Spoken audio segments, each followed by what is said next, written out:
Assalamualaikum warahmatullahi wabarakatuh. Di sini dengan saya Muhammad Rafal Mirajab, NIM 201520168. Mengenai tugas ujian tengah semester teknik keterampilan konseling. Materi yang akan saya jelaskan, yang pertama adalah interpretasi, yang kedua konfrontasi, yang ketiga suasana diam, yang keempat ajakan membicarakan sesuatu yang lain, yang kelima menyimpulkan, yang keenam pemberian informasi. Interpretasi adalah keterampilan yang melibatkan pemahaman pengkomunikasian klien atau konselor, mengulas atau menafsirkan pemikiran, perasaan, dan pengalaman klien. Tujuan interpretasi sangat bermanfaat bagi klien karena dapat mengarahkan pada pemerolehan insight. Insight memainkan peran penting dalam kehidupan psikologis individu dan menjadi landasan untuk terjadinya perubahan perilaku, supaya klien dapat menjadi pribadi yang lebih baik. Hal-hal yang harus diperhatikan dalam penggunaan penafsiran yaitu: perhatikanlah dengan cermat. Yang kedua, penafsiran hendaknya didasarkan pada pesan-pesan aktual dan bukan bias. Yang ketiga, gunakan kata-kata atau frase yang tepat dalam respon penafsiran. Materi yang kedua adalah confronting atau konfrontasi. Pengertian dari konfrontasi adalah pertentangan dua hal yang berbeda atau keterampilan konselor tentang adanya kesenjangan. Tujuan konfrontasi adalah yaitu membantu proses perkembangan konseli yang sementara ini nampak terganggu oleh adanya kesenjangan tersebut. Faktor-faktor yang menyebabkan konfrontasi: yang pertama, adanya pertentangan saat ia menyatakan sesuatu. Yang kedua, adanya pertentangan isi dari hal yang dinyatakan saat ini dan yang dinyatakan pada waktu sebelumnya. Yang ketiga, apa yang dinyatakan bertentangan dengan apa yang dilakukan. Yang keempat, adanya perbedaan pada saat klien menyatakan reaksi yang diinginkan konselor. Pertimbangan konfrontasi juga dapat dilakukan ketika adanya kesenjangan yang diungkapkan klien. Yang kedua, konselor telah memahami masalah klien secara mendalam. Yang ketiga, telah terbinanya keakraban yang mendalam antara konselor dan klien. 4. Disampaikan dengan bahasa yang mudah dipahami. Materi yang ketiga, suasana diam. Pengertian dari suasana diam adalah diam bukan berarti tidak ada komunikasi, akan tetapi melakukan komunikasi nonverbal. Diam yang paling ideal antara 5 sampai 10 detik dan selebihnya diganti dengan dorongan minimal.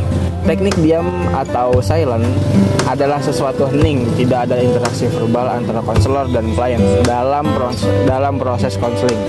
Manfaat diam: yang pertama, mendorong klien untuk berbicara. Yang kedua, membantu klien memahami dirinya.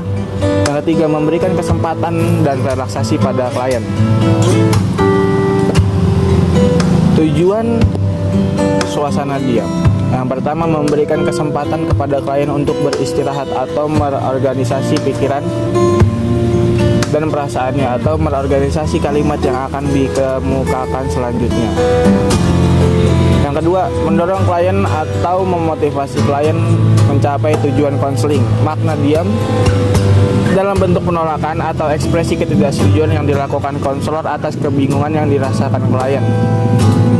Klien merasa sakit, kenang-kenangan saat mengenang kenangan yang tidak menyenangkan saat terjadi proses konseling. Yang ketiga, ragu-ragu, munculnya keraguan di diri konselor atau klien saat proses konseling.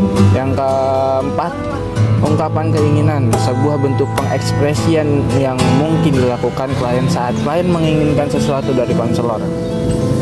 Yang kelima, ungkapan berpikir, salah satu cara pengekspresian yang dilakukan klien menunjukkan klien sedang memikirkan hal-hal yang baru saja dibicarakan dalam proses konseling. Yang keenam, ungkapan kesadaran, salah satu bentuk pengekspresian dilakukan klien untuk menunjukkan klien baru menyadari perasaan yang baru saja dikeluarkan atau diekspresikan. Materi yang keempat, ajakan membicarakan sesuatu yang lain. Dalam konseling, teknik ajakan membicarakan sesuatu yang lain dilakukan konselor jika klien menemui solusi yang buntu untuk mencari solusi yang lain yang lebih memungkinkan.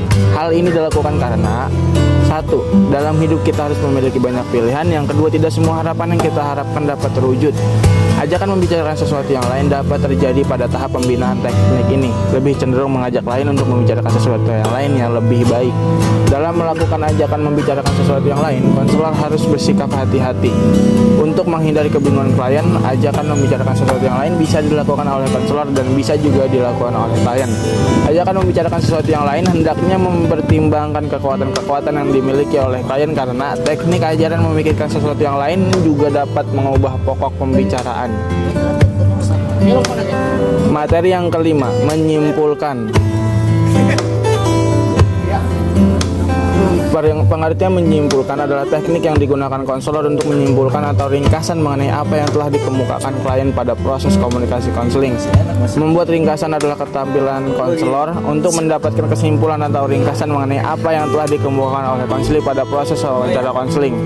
Menurut Willis, konselor harus mampu membuat kesimpulan sementara bersama klien agar mempertajam masalah, meningkatkan kualitas diskusi, maju ke tahap selanjutnya ke arah tujuan dan menyimpulkan hal yang dibicarakan, dan klien memperoleh kilas balik dari hasil pembicaraan sehingga dia tahu bahwa konseling makin maju. Menyimpulkan sangat penting bagi konselor dan konseli karena memberi kesempatan berpartisipasi pada keduanya.